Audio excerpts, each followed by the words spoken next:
Richard Wallace was a man whose name carried weight across the city. At 55, he was the picture of success, broad-shouldered, silver at the temples, with a commanding presence of someone who had clawed his way to the top. He had not inherited wealth, he had built it. Starting with nothing but a small loan and an unrelenting drive, Richard transformed barren plots of land into thriving real estate empires, expanded into shipping, and eventually became one of the city's most respected businessmen. People often said of him, "Richard Wallace is the kind of man who turned dust into gold." His story was repeated in boardrooms and classrooms alike as an example of perseverance and vision. And yet, despite his towering success, Richard remained approachable. His employees respected him not only for his sharp business sense, but also for his fairness. He paid well, demanded excellence, but never treated anyone as less than human. At home, Richard lived in a mansion that seemed plucked from a dream: marble floors, crystal chandeliers, gardens that stretched endlessly, and cars gleaming in the driveway. He shared it with his wife, Margaret, who had once been the jewel of his life. To outsiders, their marriage looked like perfection itself. Guests often left their home marveling, whispering, "They are the perfect couple." But beneath the golden surface, something darker stirred. Richard began noticing small shifts. Margaret no longer looked at him with love in her eyes. She didn't smile at his jokes, didn't reach for his hand during dinners, and often avoided long conversations. More disturbing was the way her eyes lingered, on the safe in his study, on the deeds in his office, on the cars parked like trophies outside. One evening, as they ate dinner at their long mahogany table, Richard studied her face carefully. The glow that had once radiated when she looked at him had been replaced with something cold, calculating. "You're quiet, Margaret," he said gently, setting down his glass. "Is something troubling you?" She forced a smile, her lips curving without warmth. "I'm fine, Richard. Just tired." But she wasn't tired. Her mind was racing. She gazed at the chandelier above them and thought, if he were gone, everything would be mine. Why should I wait for him to decide what I get? Richard, oblivious to the storm gathering in her heart, had no idea that his greatest enemy was not in the marketplace, but seated across from him at the dinner table. Margaret Wallace had once been a woman of elegance, admired for her grace and composure. She had married Richard when his empire was still a seed, when dreams outweighed possessions. In the beginning, she had loved his ambition, his charm, and the way he spoke about a future where they would want for nothing. But success, when it finally came, changed the balance of their marriage. Margaret grew accustomed to wealth, but it also bred restlessness. She no longer wanted to share the empire, she wanted to rule it. She began to spend long hours in her study, pretending to manage household matters, but her thoughts were consumed with a single desire: ownership. Her closest confidant, Caroline, was a divorced woman with a bitter outlook on men. Over cappuccinos in quiet cafes, Margaret would pour out her frustrations. "Caroline," she sighed one afternoon, "Richard is generous, but he still controls everything. The companies, the estates, even the accounts. I have to ask before I spend anything significant. After 20 years, shouldn't some of it simply be mine?" Caroline leaned closer, her sharp eyes glinting. "Don't be naive. Men like Richard never willingly hand over power. But think, Margaret, if he were gone, every deed, every business, every penny would come to you first. Then your children. You'd be unstoppable." Margaret laughed nervously. "You make it sound as though I should pray for his death." Caroline's lips curved into a sly smile. "Some things don't need prayers, only courage. An older man like Richard, with all his stress, people wouldn't be shocked if his heart suddenly failed." That night, Margaret lay awake beside her husband, staring at the ceiling. Richard's steady breathing was the sound of a man at peace, but Margaret's mind raced. What if Caroline was right? What if one little plan could change everything? Meanwhile, Richard noticed the coldness in her touch, the distance in her voice. One evening, Passing by her study, he paused. Her voice, low and urgent, filtered through the half-open door. "You must make it look natural," she whispered into the phone. "No one should suspect a thing." Richard froze. A chill crept down his spine. He moved away quietly, his face pale. For the first time, he wondered if his wife of 20 years was planning his death. The change in Margaret's behavior became more pronounced. She smiled less, spoke sharply, and no longer showed interest in Richard's business affairs except to ask about assets. Her laughter, once warm, now sounded hollow, like an actor rehearsing lines. Richard began to watch her carefully. He noticed how she avoided his gaze at dinner, how she whispered on the phone late into the night. His heart pounded with unease, but he kept silent, waiting for clarity. Then came the soup. One evening, Margaret prepared his favorite meal herself, something she rarely did anymore. She placed the steaming bowl before him with an unusual eagerness. "Eat while it's hot," she urged, her eyes fixed on him. Richard smiled faintly, lifting the spoon. He dipped it in, brought it to his lips, and pretended to taste it. "Delicious," he murmured, forcing a smile. But inside, dread coiled. He felt her watching too intently. That night, when she was asleep, Richard poured the untouched soup into a flask and sealed it. At dawn, he called James, his loyal driver and confidant. "Take this to a lab," Richard whispered, "and speak to no one, not even the cook." James, puzzled but obedient, carried out the task. He returned late that evening, his face pale, hands trembling. "Sir, it's poison," he said hoarsely. "Slow-acting, but deadly if you keep taking it." Richard's chest tightened. The confirmation cut deeper than he expected. He had suspected, but hearing it spoken aloud was a dagger to the heart. "She wants me gone," he whispered, his voice breaking. James clenched his fists. "Sir, we must expose her. Call the police. Confront her." "No," Richard interrupted firmly. His eyes, though wounded, burned with clarity. "If I confront her, she will deny it. If I leave, she will chase me with lawyers.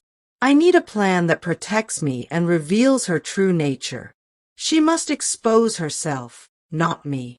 That night, Richard lay beside Margaret in silence, staring at the ceiling, his mind turning.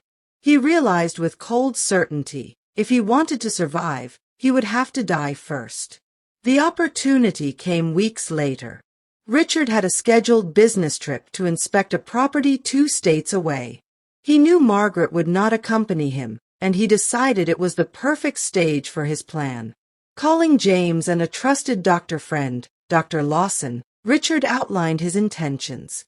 "I will collapse during the trip. Dr. Lawson will pronounce me dead of sudden cardiac arrest. Papers will be signed. News will spread. And Margaret will have her empire. For a while." James's eyes widened. "Sir, this is dangerous. What if she suspects? What if something goes wrong?" Richard placed a hand on his shoulder. "It is more dangerous to stay. If I remain, she will kill me in truth. I would rather control my death than let her choose it for me." And so, it happened. During the trip, Richard staged a collapse. Dr. Lawson declared him gone. Within hours, the news spread across the city. Business tycoon Richard Wallace dies of sudden heart attack. The world mourned. Employees wept openly. Business associates sent condolences. Newspapers printed his photograph under bold headlines. At the funeral, Margaret put on the performance of her life. Dressed in black, she wailed and threw herself at the casket. "My husband! My darling Richard!" she cried for all to see. But behind the veil, her lips curved in secret triumph. A week later, she whispered to Caroline, her eyes glittering, "It's done. He left me everything. Richard was a fool. Now I am the queen." Meanwhile, Richard, hidden away in a quiet coastal town under a false identity, read the reports with a heavy heart.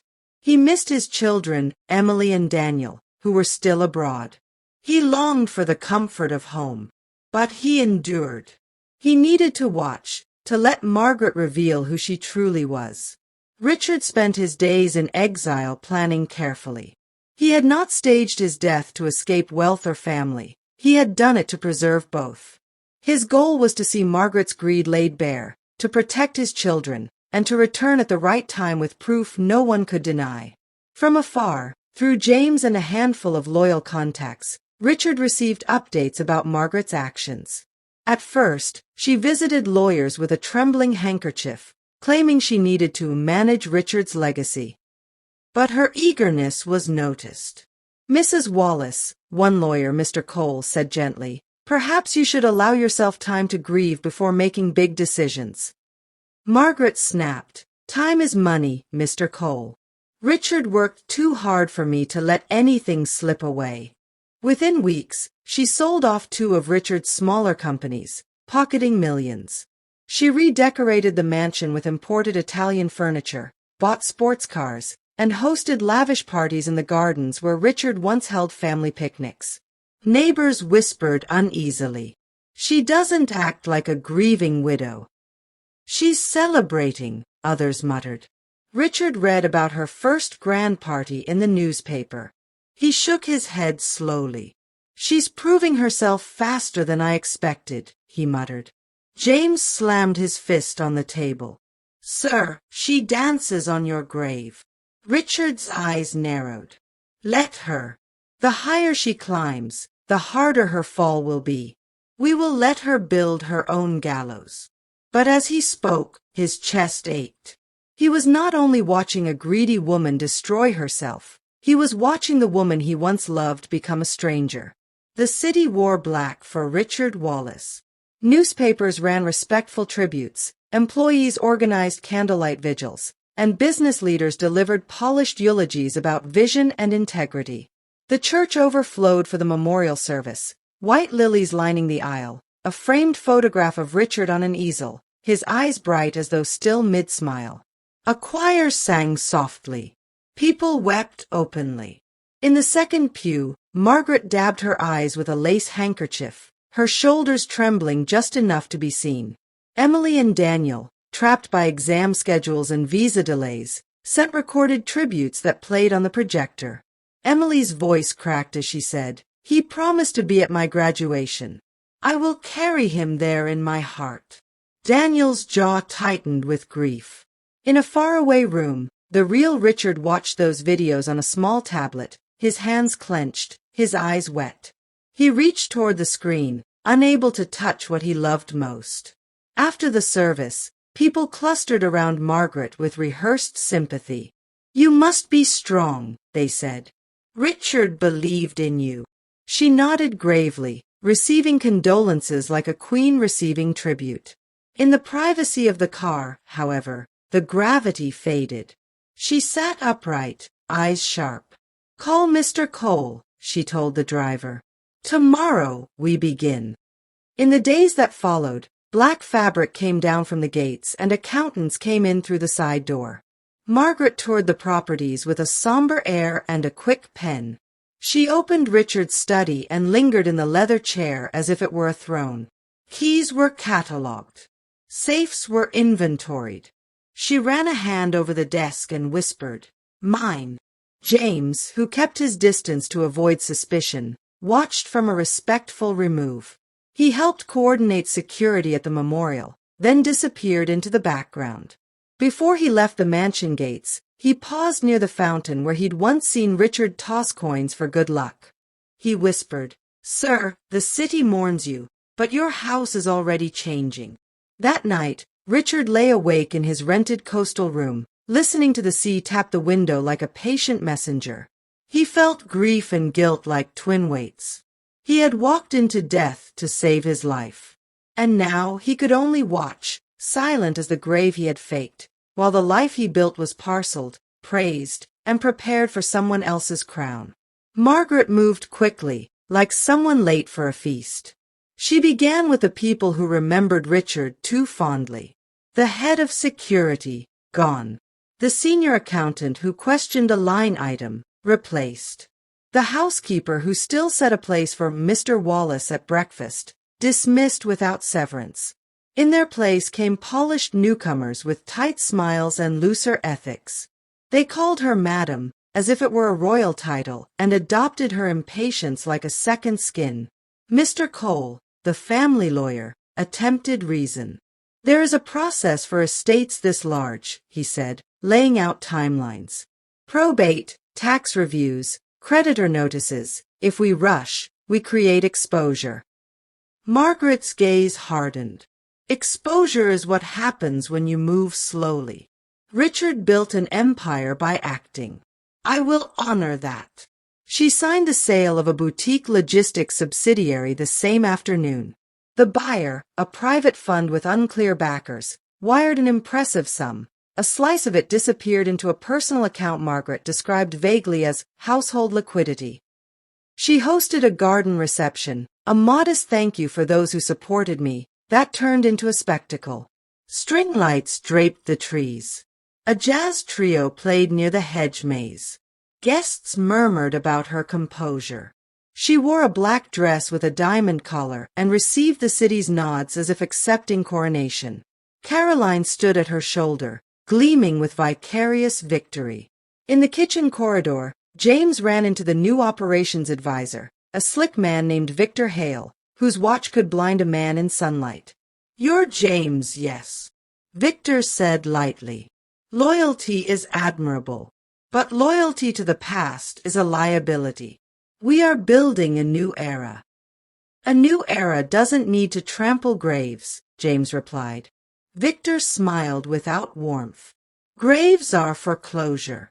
We're about progress.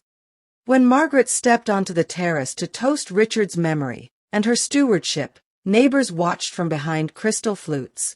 To Richard, she declared, lifting her glass, who built a house so strong it can shelter us even in his absence. Polite applause. In the back row, two senior managers exchanged a look that asked the same question. How long before this shelter becomes a storm? Down the coast, Richard received a message from a trusted former auditor. Suspicious transfers, aggressive asset sales, Victor Hale's fingerprints everywhere. Richard studied the files, steady and silent. Let her paint her crown, he told James over an encrypted call. Gold shows every scratch when the light changes. Power changed Margaret's voice. It sharpened. She learned how to say no with velvet and how to say now with steel. She called emergency board meetings and arrived 10 minutes late, making the room wait for her grief. I wear my loss every day, she would begin, pressing the handkerchief just so, but Richard would not want hesitation to be our legacy. Victor Hale provided the choreography. Consolidate the shipping routes, he said. Offload the older yards. License the Wallace name in secondary markets for quick cash flow. He slid glossy decks across polished tables, numbers glowing like stage lights. Margaret signed. Licensing deals multiplied. A shell company bought a riverside distribution hub for far under market value. A consulting contract paid Victor a retainer that could fund a small village. The people who had kept Richard's house beating began to suffocate. Mrs. Alvarez, the senior accountant, approached Margaret gently. There are irregularities. These licensees are linked, the valuations. Are you accusing me of dishonoring my husband? Margaret snapped, eyes cold. I'm asking to protect his legacy, Mrs. Alvarez replied. Pack your desk, Margaret said, and the door to caution closed with a soft click. Emily and Daniel called more often. Emily's questions were gentle but sharp. Mother, why is the Wallace Logistics East Yard on the market? Daniel was more direct. Dad fought 3 years to secure those docks. He promised me we'd expand there. Margaret's tone chilled. Promises die with people. You are children. Finish your degrees. I will decide what endures. Word traveled. Suppliers whispered. Bankers watched. Loyal staff met off-site and took notes. James collected detailed accounts, time-stamped and careful. He met quietly with Mr. Cole, who had begun to suspect Margaret's grief was theater and her stewardship, extraction. At home, Margaret redecorated relentlessly. Italian stone, French silks, a new staircase that twisted like a jeweled serpent. She commissioned portraits of herself in black, a widow queen in oil and varnish. Caroline praised each choice. "You were born for this," she murmured. "Finally, the world sees it." Margaret smiled, but at night she locked her bedroom door and double-checked the shutters. Her empire glistened under daylight and whispered under the moon. Papers rustled when there was no draft. The grandfather clock in the library paused every night at 11:16, the time printed on Richard's death certificate, then lurched forward with a sigh. She told herself it was mechanical. She told herself many things. Down the coast, Richard met a forensic accountant, a quiet man named Whitaker who organized timelines like latticework. "Give me months," Whitaker said. "We'll map every transfer, every related party, every lie. When you return, you won't need anger. You'll have facts." Richard nodded. "When I return," he said softly, tasting the words like medicine. Margaret began to hear Richard everywhere. Footsteps on the landing, the clink of a glass in his study, the ghost of his cologne in a hallway where no one passed. The mind, she told herself, plays cruel tricks at night. Yet even in daylight, reminders lurked. An executive sent an email meant for a confidant that landed in Margaret's inbox by mistake. "She's stripping the house bare." If Richard could see this, she deleted it, but the sentence kept walking behind her. Neighbors grew bolder in their whispers. At a charity luncheon, someone asked, "How are you coping?" and held the question a heartbeat too long, as if testing the word coping against spending. Margaret smiled tightly. "Grief has no manual," she said. Caroline intercepted the next question with a glare sharp enough to cut ribbon. That evening, James requested a brief audience under the pretext of returning an old access card. In the shadow of the portico, he spoke low. "Madam, I once drove Mr. Wallace at dawn to the docks. He'd stand in the cold until the cranes began. He was not just money. He was presence. You cannot sell presence." Margaret's eyes flashed. "You presume much." "The dead do not always sleep," James said gently. "Sometimes they are merely quiet." "Leave," she ordered, and when he went, she realized her hands were shaking. Across the water, Whitaker's charts grew into a wall of lines and names. Related entities bloomed like toxic flowers. Victor's consultancy threaded through too many deals. A storage unit on the outskirts held paper records gone missing from headquarters. James photographed everything with the patience of weather. Richard studied the evidence and added something new, his future will. Late one night in the coastal apartment, he sat with Mr. Cole. "When I return," Richard said, "the company's passed to Emily and Daniel under a trust. Margaret is excluded." Mr. Cole exhaled. "It will be contested." Richard's gaze did not waver. "So let it be contested. But let the truth stand taller." Sleep eluded Margaret. She wandered the mansion in silk slippers, pushing open doors to empty rooms. In the library, the clock paused again at 11:16. She stood before Richard's portrait, the one she had not removed because visitors expected a shrine, and searched the painted eyes for accusation. In the glass reflection, her diamond collar looked like a chain. A storm pressed against the windows, rain in sheets, wind insistent. Lightning flashed, and for an instant she saw a figure in the garden path. Tall, familiar, watching. Her breath snagged. She blinked. The path was empty except for rain. She laughed too loudly and poured another drink. Yet when she turned away, she felt it, the unmistakable weight of a gaze. As if the house itself remembered a man who was not ready to be erased. The mansion glittered with lights that night. Margaret's grandest party yet stretched across the gardens, guests in tuxedos and gowns, violins swelling under canopies, champagne flowing like a river. She wore a diamond-studded gown that sparkled with every movement, her laughter ringing above the music. By her side stood Victor Hale, younger, sleek, his arm around her waist.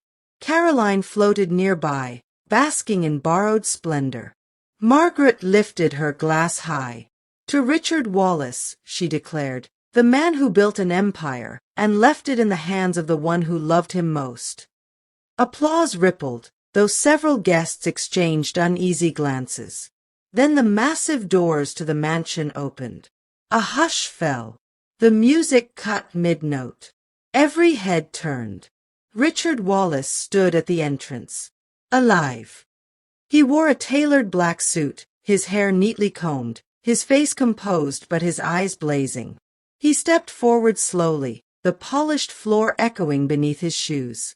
"Good evening," he said calmly, his voice carrying across the hall. "Forgive me for being late to my own funeral." Gasps erupted. Glasses shattered on the floor.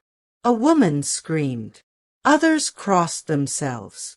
Margaret's wine slipped from her hand, staining the silk carpet crimson. Her face drained of color. "No," she whispered. "This is impossible. You're dead." Richard's gaze cut through her like steel. "No, Margaret. I only died to you because you wished it." Victor released her arm, stepping back like a rat fleeing a sinking ship. Caroline stumbled into the crowd, her face ashen. Margaret's knees wobbled. She clutched the back of a chair. "Richard, I can explain." "Save your lies for the judge," Richard snapped. "You wept crocodile tears at my funeral while selling my empire piece by piece. You betrayed me, our children, and yourself." Guests whispered in terror and awe. Some slipped out quietly. Others stayed, hungry for the scandal unfolding before their eyes. Margaret sank into the chair, trembling. For the first time, she saw her husband not as the man she wanted gone, but as the ghost she could never escape. The next morning, the mansion was silent. No music, no laughter, no clinking glasses. Guests had fled in the night, rumors already racing through the city like wildfire. Richard Wallace lives. In the living room, Richard stood tall, files in his hand. Margaret sat in her robe, her hair undone, her face pale. Across from her, Emily and Daniel had arrived, summoned urgently by their father. Their eyes were wide with shock and betrayal. Richard placed the files on the coffee table with deliberate calm. "Here is the evidence," he said. "The poison in my soup, confirmed by lab results. The fraudulent sales, signed in haste. The accounts drained. James's testimony. Staff reports. Whitaker's forensic audit. Everything." Margaret burst into tears. "Richard, please. I was confused. I was misled. Caroline filled my head with lies. I never meant." "Enough." Richard's voice thundered, shaking the room. "You wanted me gone. You conspired with friends, with Victor, with anyone who flattered your greed. You killed our marriage long before you tried to kill me." Emily's eyes brimmed with tears. "Mother, how could you? Father gave you everything. And you tried to destroy him." Daniel's jaw clenched. "You've disgraced us. You've disgraced his name. We can never forgive this." Margaret reached for them desperately, but both pulled away. Her sobs filled the room, but no one moved to comfort her. Richard's face softened as he turned to his children. "I am sorry you were dragged into this nightmare. I did not want you to suffer. I only wanted you to see the truth with your own eyes." Daniel stepped forward and embraced his father tightly. "We're proud of you, Dad. You taught us that truth never stays buried." Emily clutched Richard's hand. "You saved your life, but you also saved ours from her lies."